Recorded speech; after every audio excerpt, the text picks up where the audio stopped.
BJP চৰকাৰে অলপ বেছি উন্নতি কৰিলে আৰু তাৰ প্ৰশংসা নকৰাকৈ থাকিব নোৱাৰিলে আইতাগৰাকী।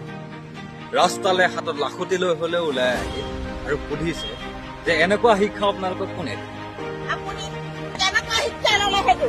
আপুনি মাকৰ পেটৰ পৰা জন্ম লৈছিলে নে কোনোবা দৈত্যৰ পেটৰ পৰা জন্ম লৈছিলে? এইখন চৰকাৰে বেছিকৈ বিকাশ কৰা দিশটোৱে হৈছে ৰাস্তা ঘাট আৰু हिंदुस्तान का रोड इंफ्रास्ट्रक्चर अमेरिका के बराबर होगा ये वचन देता हूँ। আৰু সেই হেতুকে তেখেতলোকে পাহৰি গৈছে যে ৰাস্তা ক'ত বনাব লাগে একচুৱেলি। हमने रोड बनाने में स्पेस टेक्नोलॉजी का उपयोग किया। स्पेस टेक्नोलॉजी से फोटोग्राफी होती है, मॉनिटरिंग होता है। তেখেতলোকে পাহৰি গৈছে যে তেখেতলোকে ৰাস্তা বনাব লাগে ক'ত আৰু বনাইছে। কৈছিলে নিজৰ মুখেৰে কৈছিলে নহয় নহয় এখন মূল পথাৰ আমাৰ পথাৰ বুলি কথা নাই। পথাৰ এখন বচাই কেনেকে কাম কৰিব লাগে আপোনালোকে নাজানে? নাই নেকি? এইখন পথাৰতে মই কালি পৰহি ধান বাই দিছো এই লাখুটি লৈ লৈ। আপুনি কেনেকুৱা কথা কয়? মই তেতিয়াও কৈছিলো আপোনাৰ কথা মূল্য নাই নেকি যে আপুনি এনেকে কোৱা কথাখিনি যে আজি গাঁওবুঢ়াই এনেকুৱা কৰিলে।